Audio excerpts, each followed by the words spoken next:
141 क्षुधा अधिग्रहण गोली। शौर्य और उसके बच्चे व्यापारी संकुल के अंदर एक दूसरे से मिलते हैं। वही शौर्य की बहस सेनाध्यक्ष के बेटे के साथ हो जाती है, पर शौर्य के कुछ करने से पहले ही चारों बच्चे एक के बाद एक आकर उस लड़के को कुचलकर बाहर फेंक देते हैं। शौर्य अपने परिवार से मिलने के बाद वह बालों में पहना जाने वाला आभूषण शाश्वती को देता है और दुकानदार को ज्ञान पेलकर वहां से निकलने लगता है। पर तभी एक सुंदर लड़की आकर उसका रास्ता रोक देती है और उसकी इस हरकत पर उसे खरी खोटी सुनाती है। अब ईंट का जवाब पत्थर से देने के लिए जब शौर्य मुड़ता ही है तो वह उस लड़की की खूबसूरती में खो जाता है। ये लड़की एक इंसान थी। पर जैसे ही शौर्य अपने होश में आता है वह बोलता है, हाँ पर कुछ भगवान सिर्फ सही होने पर ही आशीर्वाद देते हैं, गल पर नहीं। इसीलिए दुकानदार को हर ग्राहक के साथ अच्छे से पेश आना चाहिए। ये सुनकर वह लड़की वहीं सीढ़ियों पर ही रुक जाती है। उसे आज तक किसी ने भी इतने सीधे तरीके से जवाब नहीं दिया था। वह अपनी आंखों में गुस्सा लिए शौर्य को देखने लगती है। तभी दुकान के कुछ नौकर दरवाजे से अंदर आते हैं। वो सभी नौकर शौर्य की बगल से उसे बिना देखे उस लड़की के पास जाकर कहते हैं, छोटी मालकिन, हमने आखिर उस वैद्य से अधिग्रहण गोली बनाकर ले ही ली।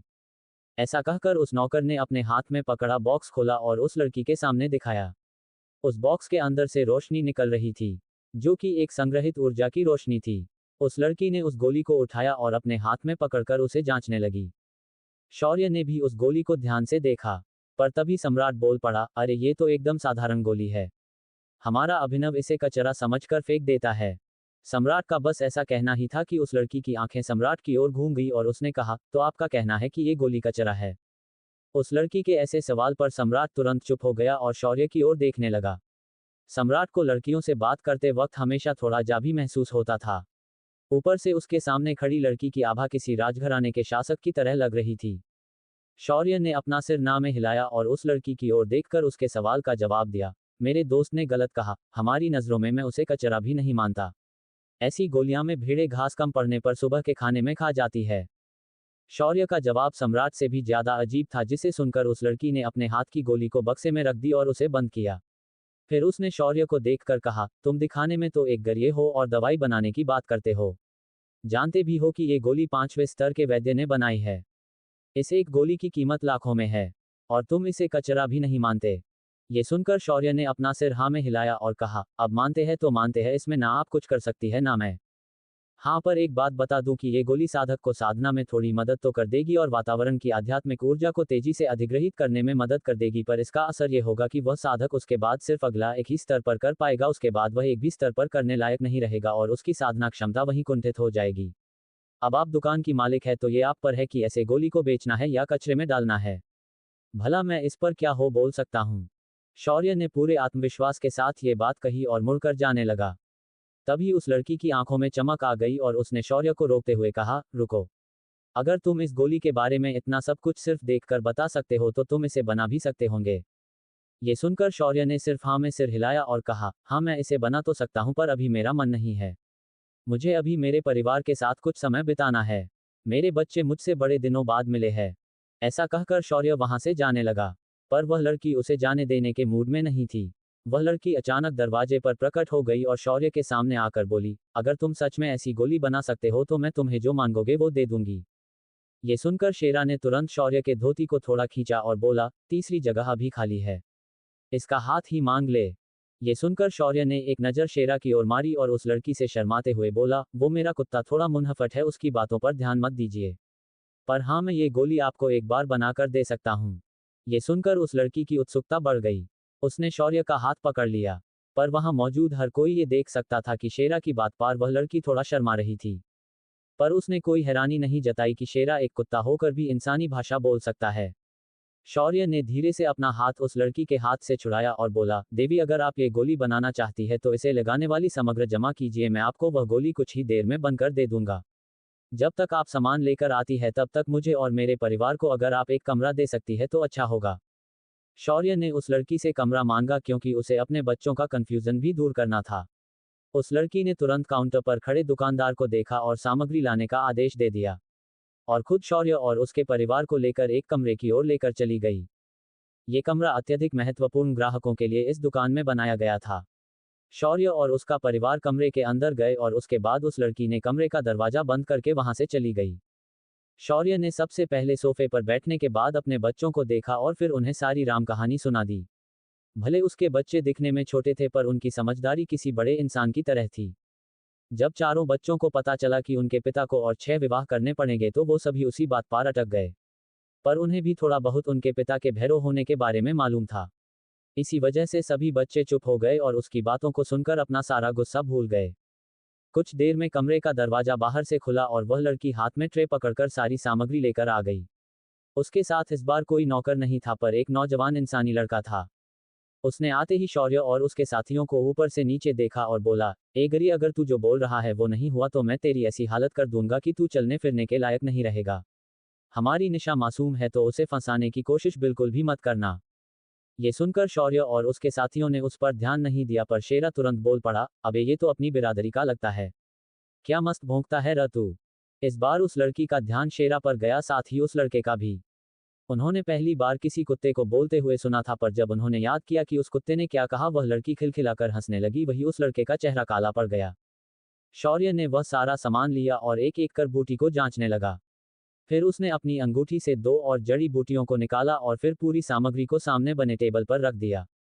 शौर्य ने अपना बायां हाथ आगे किया और हाथ में अग्नि को प्रकट किया। उसके बाद उसने सारी जड़ी बूटियों को उस अग्नि पर उठाकर रखना शुरू किया। एक एक करके सारी बूटियां अग्नि पर तैरा लगी और उनकी आभा तपने लगी।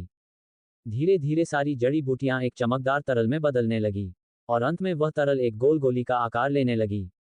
जैसे जैसे वह तरल गोली में बदलने लगा था वैसे वैसे उसके अंदर से काले रंग का एक जहरीला तरल उससे अलग हो रहा था। शौर्य ने उस तरल को बगल में एक कटोरे में भरना शुरू कर दिया। कुछ ही देर लगातार तपने के बाद वह गोली बनकर तैयार हो गई। शौर्य के हाथ की गोली दिखने में पीले रंग की थी पर उसके ऊपर एक सुनहर चमक थी। शौर्य ने उस गोली को निशा के हाथ में दे दिया और बोला, देवी, ये रही आपकी असली अधिग्रहण गोली, जो 100% शुद्ध है। इतना कहकर शौर्य अपनी जगह से उठा और सभी साथियों को वहां से जाने का इशारा करने लगा। उसके साथी भी तुरंत उसके साथ वहां से जाने के लिए तैयार हो गए। उन्हें ऐसे ही बिना कुछ लिए जाता देखकर निशा ने एक और बार शौर्य को रुकने के लिए कहा और उसके सामने जाकर खड़ी हो गई। वहीं वह जवान हैंडसम लड़का जो कुछ देर पहले शौर्य को धमका रहा था, उसने जब देखा कि निशा शौर्य के आगे पीछे ऐसे घूम रही है उसे इस बात से बहुत ज्यादा गुस्सा आ गया और उसने तुरंत दहाड़ते हुए कहा, घमंडी गरिए, एक मामूली सी गोली बनाकर क्या तू खुद को कोई महान वैद्य समझ रहा है क्या? तुझे मालूम होना चाहिए कि तेरे सामने कौन खड़ी है। ये निशा गुप्त है, गुप्त कुल की राजकुमारी। उनके सामने तुम्हें अपनी अकड़ दिखाने की जरूरत नहीं है।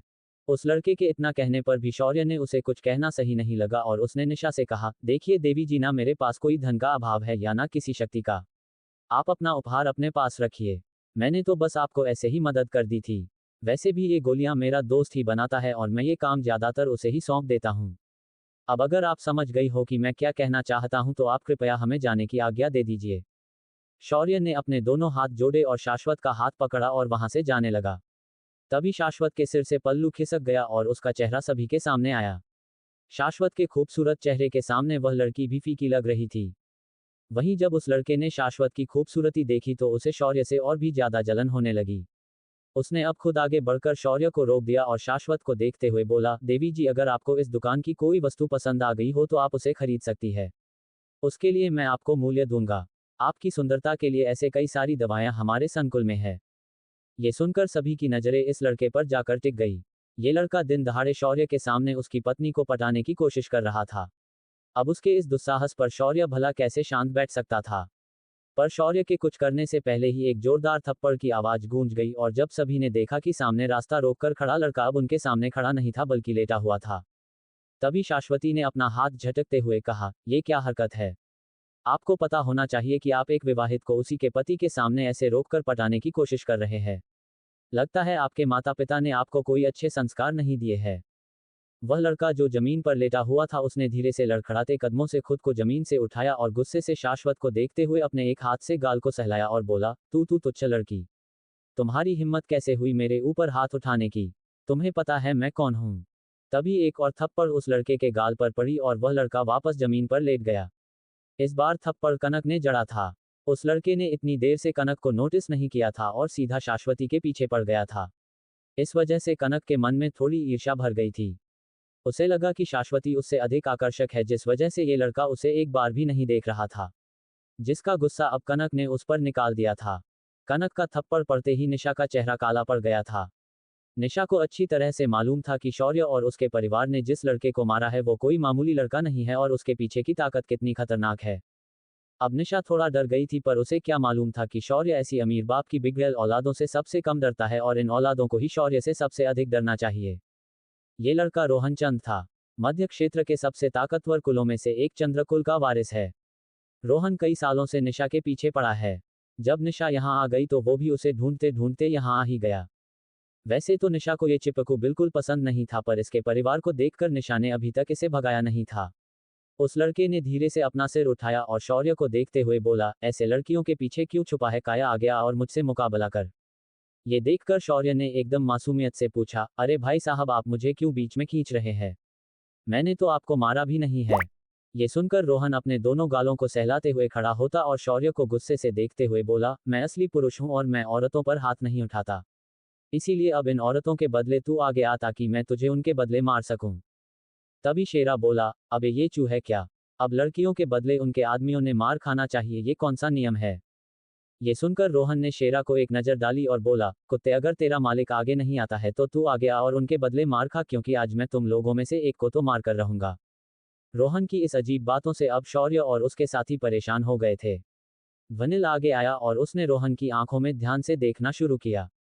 रोहन भी उसे आंखों से ही टक्कर दे रहा था, पर अचानक ध्वनिल का असली रूप एक चमक की तरह रोजांक दिखाई दिया और रोहन किसी छोटे बच्चे की तरह डरकर चिल्लाने लगा। उसकी चीखें पूरे दुकान में गूंज गई। बाघ आया बाघ, भागो भागो, बाघ आया बाघ। ऐसा कहकर रोहन दम दबाकर वहां से भाग गया। हर कोई उसकी जाती हुई आकृति को देख रहा था। तभी सभी ने देखा कि कुछ बूंदें दौड़ते वक्त उसके धोती से नीचे गिर गई है। इस तमाशे को देखकर सभी की हंसी निकल गई। शौर्य को आज ये दूसरा नमूना मिला था जो उसे उकसाने आया था, मगर खुद का पोपट बनाकर चला गया। व्यापारी संकुल में रुके रुके अब शाम हो चली थी, इसीलिए अब शौर्य वापस विश्राम गृह जाने के लिए लौटने लगा। इस बार निशा ने उसे रोकने की जिद ना करना सही समझा। जैसे ही शौर्य व्यापारी संकुल के निकास द्वार पर पहुंचा, उसके सामने जो दिखा उसे देखकर शौर्य और उसके साथियों ने माथा पीट लिया। अब क्या देखा था शौर्य ने? क्या कोई नई मुसीबत आई है? उस सेनाध्यक्ष के बेटे ने तो कुछ नया हंगामा नहीं किया ना? इन सभी सवालों के जवाब जानने के लिए बने रहिए मेरे साथ सिर्फ पॉकेट नॉवेल ऐप पर। 342 बाली की बली। शौर्य ने रोहन चंद की हालत खराब करके भगा दिया था। वहीं उसके जाने के बाद शौर्य ने जैसे ही उस दुकान से बाहर कदम रखा, वह सामने का नजारा देखकर हैरान हो गया। उसके सामने एक सफेद घोड़े पर कवच पहना अर्धमानव बैठा था। उसके पीछे लगभग 1000 सैनिकों की सेना खड़ी थी। हर एक सैनिक ने कवच पहना था। उन सभी के कवचों पर एक समानता थी और वो ये थी कि उनके कवच पर शेर के पंजे का निशान था, जो गांधार साम्राज्य के सम्राट की व्यक्तिगत सेना का निशान था। वही घोड़े पर बैठा अर्धमानव आधा तेंदुआ और आधा इंसान था और उसका चेहरा थोड़ा जाना पहचाना था। ये चेहरा उस लड़के से हूबहू मिलता था जिसे शौर्य के बच्चों ने कुचलकर मार भगाया था। उस सेनापति ने जब शौर्य को देखा तो उसने शौर्य को एक बार निहार कर देखा। शौर्य का गरिए का भेष जब उसने अच्छे से निहारा तो उसने अपना मुंह खोल ही दिया। क्यों रे गरिए, गांधार साम्राज्य में आकर साम्राज्य के सेना को चुनौती देने की तेरी हिम्मत कैसी हुई? ये सुनकर शौर्य ने अपनी ऑस्कर लेवल एक्टिंग का नमूना दिखाते हुए कहा, आप क्या बात कर रहे हैं माए बाप, मैं ठहरा गरीब गरिया। भला मैं कैसे आपके साम्राज्य की सेना के खिलाफ जा सकता हूँ? मैं बस भेड़ों का नेतृत्व कर सकता हूँ, शेरों का नहीं। ऐसा कहकर शौर्य गिड़गिड़ाने लगा। शौर्य की इस हरकत पर उसके बच्चे, कनक, शेरा और सम्राट मुंह पर हाथ रखकर अपनी आ रही हंसी को दबाने की कोशिश कर रहे थे। बस शाश्वती को अभियान पूरा मामला समझ नहीं था। शौर्य के जवाब को सुनकर सेनापति ने गुस्से से कहा, अगर तुझे मालूम है कि तू सिर्फ एक गरिया है तो तेरी हिम्मत कैसे हुई मेरे बेटे शार्दुल का अपमान करने की और उसे मारने की? ये कहते वक्त सेनापति की आंखें आग उगल रही थी। ये सेनापति उसी लड़के का बाप था जिसे शौर्य के बच्चों ने कुचलकर बाहर फेंक दिया था। उस लड़के का नाम शार्दुल था। और ये सेनापति साम्राज्य के तेंदुआ टुकड़ी का नेता था। वह साम्राज्य का मुख्य सेनाध्यक्ष नहीं था, बल्कि वो ऐसे 10 अन्य सेनापतियों में से एक था। राज्य का मुख्य सेनाध्यक्ष बाघ कुल का था। इसीलिए ये सेनापति महल में हो रही घटनाओं से बिल्कुल अनजान था। इस सेनापति का नाम बाली था और उसके नाम के अनुसार वह उतना शक्तिशाली भी था। उसकी ताकत आमराठी स्तर के बराबर थी।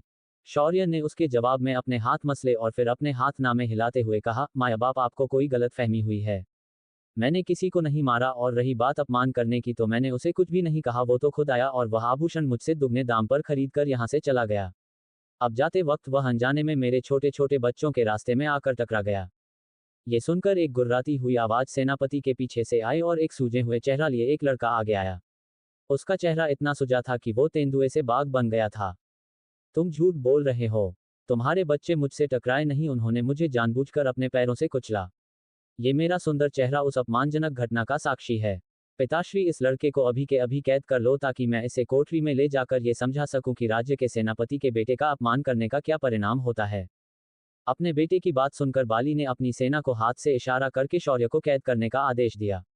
जैसे ही सभी सैनिक शौर्य को घेरने के लिए आगे बढ़े, कनक ने आगे आते हुए अपनी अदा दिखाते हुए सेनापति से कहा, क्या गांधार साम्राज्य के सेनापति एक गरिये को पकड़ने के लिए हजारों की सेना लेकर आए हैं? मुझे नहीं पता था कि आप जैसे महाबली इतने कमजोर होंगे। कनक की आवाज में मोहकता थी जो बाली को अपने विवेक बुद्धि का प्रयोग करने से रोक रही थी। साथ ही उसकी बातें उसे उकसा रही थी। उसने जल्दी से अपना हाथ वापस उठा लिया और कनक की खूबसूरती को निहारते हुए कहा, देवी आपने सही कहा, एक गरिये को पकड़ने के लिए मुझे सेना की क्या जरूरत, मैं अकेला ही काफी हूँ। ऐसा कहकर बाली घोड़े से नीचे उतर गया और अपने बलशाली और गठीले शरीर को सभी के आने दिखाते हुए उसने वहां खड़ी औरतों को देखते हुए कहा, मैं एक पुरुष हूं और पुरुष कभी भी छोटे कामों को दूसरे से नहीं करते, खुद करने पर यकीन रखते हैं। बाली ने शौर्य की ओर अपने कदम बढ़ाए और शौर्य के सामने आकर उनकी आंखों में आंखें डालकर देखते हुए बोला, चल गरिये, तुझे आज मैं दिखाता हूं कि सेनापति के बेटे का अपमान और उस पर हाथ उठाने का अंजाम क्या होता है। ऐसा कहकर उसने अपने हाथ को झटक दिया और उसके हाथ के नाखून लंबे होने लगे और वो एक पंजे में बदल गए। बाली ने अपना हाथ बढ़ाया और शौर्य की गर्दन की ओर बढ़ाने लगा, पर तभी अचानक उसका हाथ हवा में रुक गया। वहीं आसपास की सारी गतिविधियां भी रुक गई। अचानक बाली को एहसास हो गया कि समय रुक गया है, पर उसका दिमाग सब कुछ अच्छे से देख सकता था। उसके सामने शौर्य मुस्कुराते हुए खड़ा था और इस वक्त उसके हाथ में एक लेखनी दिखाई दे रही थी जो काले स्याही से भरी हुई थी। शौर्य ने उस लेखनी से बाली के दोनों आंखों और उसके पूरे चेहरे पर काले रंग से लिखना और कुछ अजीब अजीब निशानों को बनाना शुरू कर दिया। उसके बाद शौर्य ने अपने रिंग से नेल कटर निकाला और बाली के हाथ के सभी धारदार नाखूनों को काट दिया। शौर्य ने अपना काम निपटाया और समय को वापस शुरू कर दिया।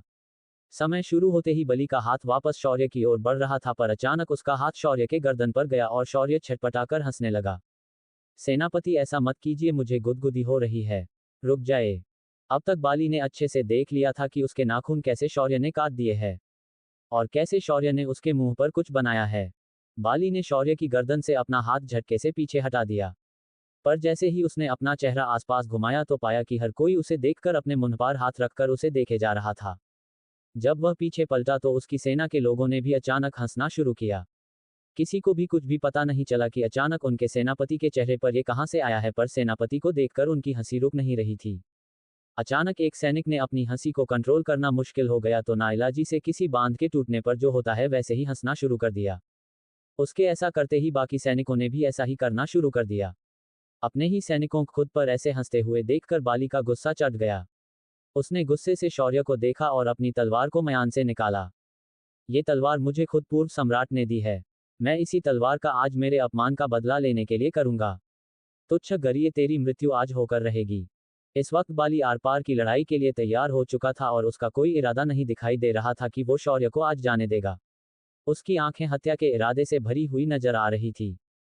उसे देखकर शोर की आंखें छोटी हो गई और उसने भी एक तिरछी मुस्कान दी। अगले ही पल उसने भी अपनी साधना को सभी के सामने प्रकट कर दिया। उसकी आयाम सम्राट स्तर की साधना अचानक सभी के सामने आ गई। उसकी साधना को देखकर सभी सैनिक तुरंत पीछे हट गए। अब तक वहां मौजूद सभी को यही लग रहा था कि शौर्य कोई साधक नहीं है बल्कि सिर्फ एक मामूली भेड़ चराने वाला गरिया है। इसीलिए उसे अभी तक किसी ने सीरियसली लिया ही नहीं था। पर जैसे कि उसकी साधना उजागर हुई, सभी के हाथ पैर कांपने शुरू हो गए।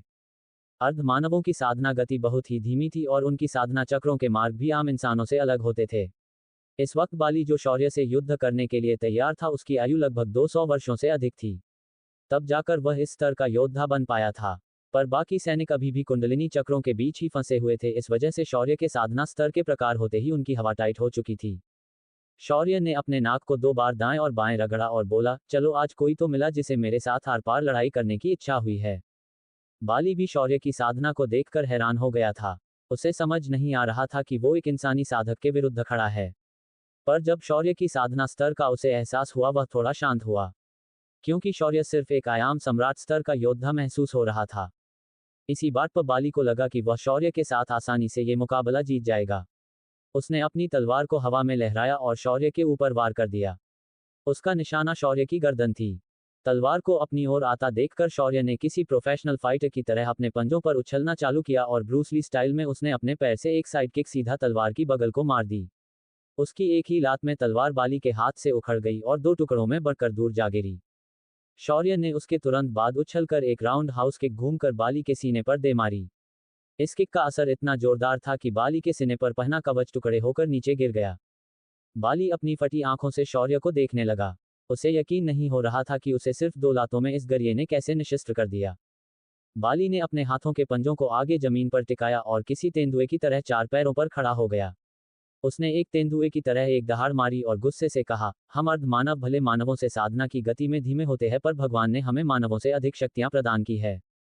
इतना कहकर बाली ने अपने मुंह को खोला और एक और दहाड़ मारी। उसी के साथ उसके शरीर में धीरे धीरे बदलाव होने शुरू हो गए। उसका पूरा शरीर धीरे धीरे तेंदुए में बदलने लगा, पर उसके शरीर का आकार इंसान की तरह ही था। उसके घुटने पीछे की ओर मुड़ गए, पर फिर भी वह 2 पैरों पर खड़ा था। उसके हाथ के पंजे किसी तेंदुए की तरह हो गए और काले धब्बों के साथ उसके शरीर पर तेंदुए के बाल उगाए थे। शौर्य बड़े ही आश्चर्य और उत्सुकता से बाली को ऐसे बदलते हुए देख रहा था। पर बाली आज शौर्य को सिर्फ दिखाने के मूड में नहीं था, बल्कि आज वो शौर्य को इस रूप की ताकत का जलवा भी दिखाना चाहता था। इस वक्त बाली 75% तक एक तेंदुआ बन गया था। बाली ने अपने लंबे लंबे दांतों को शौर्य को दिखाया और अपने सिर को कुछ बार झटका दिया। उसके ऐसा करते ही उसके शरीर पर बिजलियों की लहरें दौड़ने लगी। बाली ने ये सब कुछ करने में लगभग 2 मिनट का समय लगाया। अगर शौर्य ने चाहा होता कि इसे ऐसा करने से रोके तो शौर्य कभी का उसका सिर काट चुका होता, पर वो भी देखना चाहता था कि बाली आखिर कितना शक्तिशाली बन सकता है। बाली की आभा अब अधिक हिंसक और खतरनाक लग रही थी। बाली ने उसके बाद बिना समय गंवाए शौर्य पर झपट्टा मार दिया। उसके हमले की रफ्तार इतनी थी कि देखने वालों को ऐसा लगा जैसे बाली अपनी जगह से टेलीपोर्ट हो चुका हो। जैसे ही बली के पंजे शौर्य से टकराए, शौर्य अपना हाथ आगे बढ़ाकर उन्हें रोक लिया। दोनों की इस टकराव से ऐसी ध्वनि उत्पन्न होकर उन्हें रोक लिया। दोनों की इस टकराव से ऐसी ध्वनि उत्पन्न हो गई जैसे किसी ने 1000 किलो का बॉम्ब आसमान से जमीन पर डाल दिया हो। उनके इस इम्पैक्ट की तरंगें जमीन और स्पेस से होकर गुजर गई।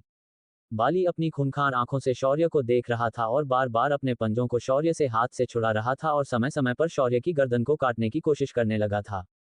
पर शौर्य ने इस बात पर बिल्कुल भी ध्यान नहीं दिया। अगले ही पल शौर्य ने अपना एक हाथ बाली के गले में डाल दिया जब उसका मुंह एक बार और शौर्य को काटने की कोशिश करने वाला था। शौर्य ने अपना हाथ सिर्फ अंदर नहीं डाला था, पर उसने बाली की जुबान को लगभग खींच लिया था। बाली ने कभी भी शौर्य के ऐसे दांव की अपेक्षा नहीं की थी। शौर्य ने अगले ही पल बाली की जिह्वा को पकड़कर बाहर खींच लिया। बाली ने जुबान खींचे जाने पर एक दर्दनाक चीख निकाली, पर बाहर सुनने वालों को सिर्फ उसके गुर्राने की आवाज सुनाई दी। शौर्य ने उसके बाद अपने बाएं हाथ से एक झन्नाटेदार थप्पड़ बाली के गाल पर दे मारा। थप्पड़ पड़ते ही बली की सारी हेकड़ी अचानक ठंडी हो गई।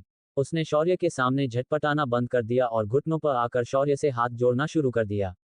इस वक्त उसकी हालत बहुत ही खराब हो चुकी थी। रुक जाए महोदय, मैं आपसे माफी मांगता हूँ। मन ने अहंकार में आकर आपको भला बुरा कहा। मुझे आप माफ कर दीजिए। बाली की ऐसी अवस्था देखकर सैनिकों को उस पर दया आने लगी, पर तभी उन्हें अपने पीछे से आते हुए कदमों की आवाज सुनाई दी। जब सैनिकों ने पीछे मुड़कर देखा तो पाया कि सम्राट की मुख्य सेना उन्हीं की तरफ आ रही है। सैनिकों में सबसे आगे आधा बाघ पूरे ताकत और अपनी जानवरी आभा को उत्सर्जित करते हुए आगे आ रहा था। उसके पीछे सैनिकों की एक टुकड़ी और उसके बाद एक विशालकाय रथ, और उस रथ के पीछे बाकी की सम्राट की सेना आए जा रही थी। शौर्य ने जब उस पर ध्यान दिया तो उसने बाली को छोड़ दिया और आते हुए रथ को घूरने लगा। तभी उसने देखा कि रथ में एक छोटे बच्चे को लेकर नागशिखा वहां बैठी है। नागाशिक की आंखें पूरी तरह ठंडी लग रही थी। जब बली ने आते हुए रथ को देखा तो वो तेजी से आगे गया और उसने झुकर बोरा किया और बोला, सम्राट, आपको मेरा न्याय करना होगा। इस चोर गरिये ने मेरा और मेरे बेटे का बहुत ज्यादा अपमान किया है और इस तुच्छ इंसान ने हमारे महाराज की दी हुई तलवार को भी तोड़ दिया है। ये हमारे साम्राज्य के संविधान के खिलाफ है। पर बाली की आवाज सुनकर भी सम्राट भार्गव सिर्फ नागशिखा को देख रहा था। नागशिखा ने शांति से भार्गव के कानों में कुछ कहा और अचानक भार्गव ने अपने हाथ को ऊपर उठाया। उसके सभी सैनिक तुरंत अपनी जगह रुक गए। इस देशद्रोही को अभी के अभी कैद किया जाए। इसने राज्य द्वारा दिए दायित्व का सम्मान नहीं किया। साथ ही इसने उस व्यक्ति के ऊपर आरोप लगाए हैं जिसके सिर्फ यहां आने से सबकी फट गई है। ऐसा कहते ही भार्गव के इशारे पर सम्राट के मुख्य सेना के लोगों ने एक ही झटके में बाली को पकड़ा और उसे जमीन पर औंधे मुंह पकड़ दबा दिया। क्यों आया है भार्गव इस जगह पर? क्या सम्राट भार्गव कोई स्वार्थ से भरकर यहाँ आया है क्या? क्या शौर्य फिर एक बार पूरे गांधार साम्राज्य को पलट कर रखने वाला है? इन सभी सवालों